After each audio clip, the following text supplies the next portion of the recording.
Wind chill advisories up as Arctic air pushes across the country. With Arctic air pushing across the country, wind chill advisories are up Friday night from the Midwest to the east, and as far south as the Carolinas. 5 degrees above zero is brisk, but 5 degrees with a breeze is brutal. It like bites your skin a little bit when you get outside, one man in Chicago told CBS News Dean Reynolds.Anyone outdoors faced polar gusts blowing across the northern tier and deep into the Midwest, and the wind chills were nothing to sneeze at. It's colder in Cleveland than Greenland, colder in Minneapolis than Murmansk, and numbs the word in North Dakota at -1. In some places, it will feel like it's more than 40 below zero.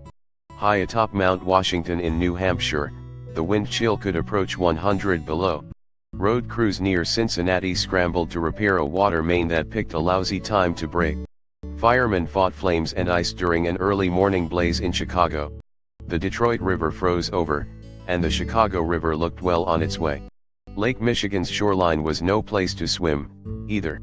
At Chicago's drafty Greyhound terminal, hundreds huddled for long-delayed buses, and their drivers, still snowbound in the stormy east. Karen Graham spent the night waiting to leave the windy city for the Sunshine State. "At least if we were on a bus we would be warm," she said.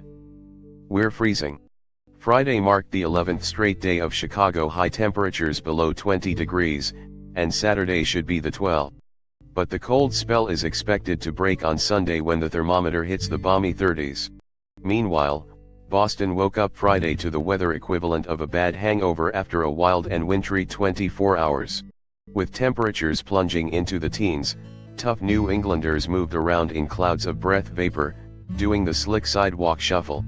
CBS News Don Dahler found Stephanie Cummings digging out her car. When asked if she said it was ready for spring, she said not quite yet.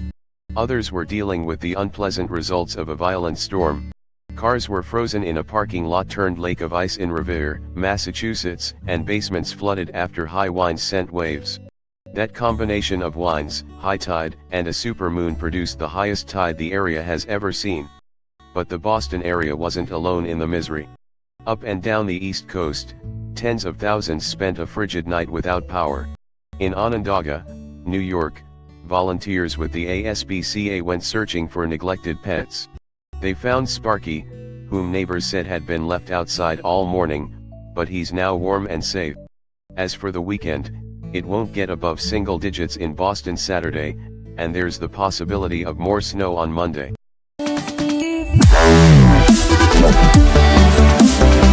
Wow.